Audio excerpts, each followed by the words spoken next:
인문학적으로 보는 부자가 되는 법, 부의 축적 방법.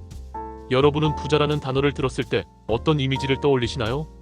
넓은 저택, 고급 자동차, 자유로운 여행, 혹은 은행 통장에 가득한 숫자일지도 모릅니다. 그러나 인문학은 우리에게 이렇게 묻습니다. 부란 단순히 돈의 양으로만 정의될 수 있는가? 돈은 삶을 풍요롭게 하는 수단이지만 동시에 사람을 구속하고 욕망의 사슬에 묶어버리기도 합니다. 부의 진정한 의미를 성찰한다는 것은 단순한 재테크 공부가 아니라 삶을 어떻게 살아갈 것인가 하는 근본적인 물음과 연결됩니다. 오늘은 역사와 철학, 문학과 심리학, 그리고 동서양의 지혜를 빌려 우리가 어떻게 하면 지혜롭게 부자가 될 수 있는지, 그리고 어떻게 부를 축적하고 지켜낼 수 있는지를 함께 탐구해 보겠습니다. 1장. 역사 속 부의 원형. 인류가 처음 부를 개념화한 것은 교환에서 비롯됩니다. 고대 메소포타미아의 농부들은 잉여 곡물을 교환했고, 이 과정에서 가치라는 관념이 태어났습니다. 교환은 곧 신뢰를 필요로 했고, 신뢰는 기록을 만들었으며, 기록은 곧 문명을 낳았습니다. 아리스토텔레스는 부를 두 가지로 나누었습니다. 하나는 자연스러운 부, 즉 삶을 영위하기 위한 필수 자원입니다. 다른 하나는 부자연스러운 부, 끝없는 축적과 투기의 세계입니다. 그는 후자를 경계하며 말했습니다. 돈은 목적이 아니라 도구다. 그러나 사람들은 그 순서를 거꾸로 착각한다. 로마 제국에서 귀족과 기사 계급은 토지와 상업을 통해 부를 축적했습니다. 그러나 부가 집중될수록 빈민과 노예의 불만은 커졌습니다. 부의 불평등은 결국 제국을 흔들어 놓는 균열이 되었죠. 중세로 가보면 교회는 탐욕을 죄악시했지만 동시에 교황청과 수도원은 엄청난 재산을 소유했습니다. 상인 길드와 금융업이 발달하면서 부는 점차 세속 권력과 긴밀하게 얽히기 시작했습니다. 르네상스 시대, 피렌체의 메디치 가문은 단순한 은행가가 아니었습니다. 그들은 부로 권력을 사고 권력으로 예술을 후원했으며 예술은 다시 사람들의 존경을 불러왔습니다. 이렇게 부와 문화가 결합하면서 유럽은 새로운 시대를 열었습니다. 역사적 교훈은 분명합니다.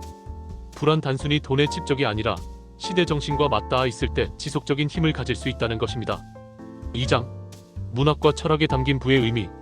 동양의 논어에서 공자는 말합니다. 부와 귀는 사람들이 원하는 바이다. 그러나 올바른 방법으로 얻지 못한다면 나는 그것을 원하지 않는다. 즉, 부를 얻는 방식이 부 자체보다 더 중요하다는 것이죠. 톨스토이의 단편 사람에게는 얼마만큼의 땅이 필요한가를 떠올려 봅시다. 주인공 파홈은 더 많은 땅을 원하다가 결국 무덤 한 칸 땅만 남깁니다. 문학은 부에 대한 끝없는 욕망이 결국 허망함으로 귀결됨을 보여줍니다. 말스는 자본론에서 자본주의가 만들어내는 불평등 구조를 분석했습니다. 노동은 가치의 원천이지만 자본가는 잉여 가치를 취합니다. 따라서 부의 축적은 개인의 노력뿐 아니라 사회 구조와 제도의 문제이기도 합니다. 니체는 다른 시선을 제시합니다. 그에게 부란 단순한 금전적 소유가 아니라 힘의 의지의 발현입니다. 부자는 단순히 돈이 많은 자가 아니라 스스로의 삶을 주도하고 자기 극복을 통해 세상을 새롭게 창조하는 사람입니다. 여기서 얻는 교훈은 이렇습니다. 진정한 부란 소유의 양이 아니라 삶을 주도하는 힘입니다. 3장. 심리학으로 본 부의 축적. 매슬로우의 욕구 단계 이론을 보죠. 가장 기초적인 생존과 안전을 넘어 인정과 자아 실현의 단계로 나아가려면 일정한 부가 필요합니다. 돈은 곧 심리적 안전망입니다. 프로이트는 돈을 무의식적 상징으로 해석했습니다. 어린 시절의 결핍은 성인이 되어 과도한 축적 욕망으로 드러날 수 있습니다. 따라서 부의 집착은 종종 개인 심리의 그림자에서 비롯됩니다. 행동경제학은 인간이 합리적 존재가 아님을 보여줍니다. 우리는 주식시장에서 공포에 팔고 욕망에 삽니다. 사실상 이성적 계산보다 심리가 부를 결정하는 경우가 많습니다. 또한 돈 걱정은 뇌의 인지 자원을 소모시키고 건강마저 해칩니다. 심리적 안정이야말로 장기적 부 축적의 출발점입니다. 즉, 부의 관리란 곧 감정의 관리라는 사실입니다. 4장. 동양 사상과 부. 유교는 부를 부정하지 않았습니다. 군자의 부는 올바른 도리를 따른 부여야 하며 반드시 사회적 나눔으로 이어져야 한다고 가르쳤습니다. 불교는 탐욕을 고통의 근원으로 보았습니다. 그러나 동시에 출가 수행자가 아닌 이상 세속적 삶에 필요한 재물은 긍정했습니다. 중도의 부, 즉 과하지도 부족하지도 않은 균형이 지혜로운 태도입니다. 도교는 자연의 흐름에 맡기는 무위의 철학을 말합니다.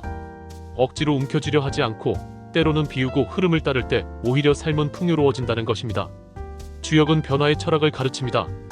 부를 얻고 잃는 것 또한 하나의 흐름이며 중요한 것은 변화 속에서 기회를 읽어내는 안목입니다. 동양 사상은 이렇게 말합니다. 부는 억지로 붙잡는 것이 아니라 흐름을 읽고 조율하는 것이다. 5장. 현대사회에서의 부의 조건. 산업 자본주의 시대에는 노동과 생산이 부의 핵심이었습니다. 그러나 오늘날 금융 자본주의와 디지털 자본주의에서는 정보와 네트워크가 자본입니다. 오늘날 가장 중요한 자산은 시간입니다. 시간을 어떻게 쓰느냐가 곧 인생의 성과를 결정합니다.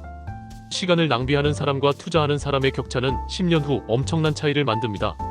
SNS와 인터넷 시대에는 돈 못지않게 명성과 주목이 부과되었습니다.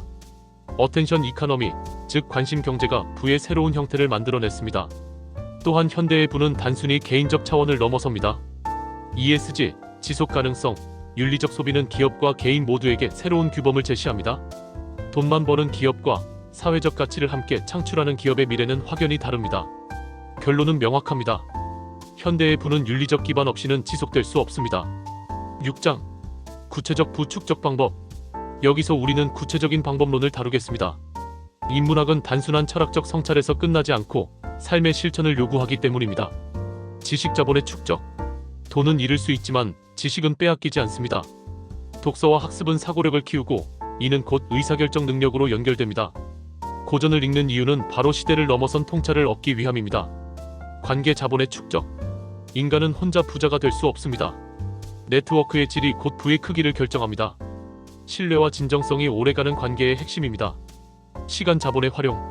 하루 일시간의 차이가 인생의 격차를 만듭니다. 소비적 시간보다 투자적 시간을 늘리십시오. 꾸준한 습관이 곧 자산이 됩니다. 금융 자본의 전략. 복리의 힘은 인류가 발견한 가장 위대한 원리 중 하나입니다. 단기 차익보다 장기적 성장을 추구해야 합니다. 투자란 돈을 버는 것이 아니라 불확실성을 관리하는 것입니다. 창의 자본의 개발. 예술, 철학, 문학에서 얻는 창의성은 단순한 취미가 아니라 혁신의 원천입니다. 기술은 모방할 수 있지만 창의적 통찰은 모방할 수 없습니다. 종합하면 이렇습니다. 불안 다차원적 자산을 균형 있게 키우는 과정입니다. 7장 부와 삶의 균형. 많은 부자들이 말합니다. 돈은 자유를 준다. 그러나 돈에 집착하면 오히려 노예가 된다. 워렌 버핏은 검소한 생활과 원칙 있는 투자로 부와 삶의 균형을 보여주었습니다. 스티브 잡스는 부의 목적을 세상을 바꾸는 것으로 정의했습니다. 한국의 성리학자 퇴계 이황은 말했습니다. 검소함 속에서 마음은 고요하고 고요함 속에서 참된 부가 드러난다. 진정한 부는 삶의 질을 높이는 것이며 부에 끌려다니는 것이 아니라 부를 삶의 도구로 삼는 지혜에 있습니다. 오늘 우리는 인문학적 시선에서 부를 살펴보았습니다. 역사 속에서, 문학과 철학 속에서, 심리와 동양 사상 속에서, 그리고 현대사회 속에서 부는 단순한 돈이 아니라 인간의 삶을 지탱하는 힘임을 확인했습니다. 부를 추구하되 부에 사로잡히지 마십시오. 부를 소유하되 그 부로 더 큰 삶의 가치를 만들어내십시오. 그때 우리는 비로소 진정한 의미에서 부자가 될 수 있을 것입니다.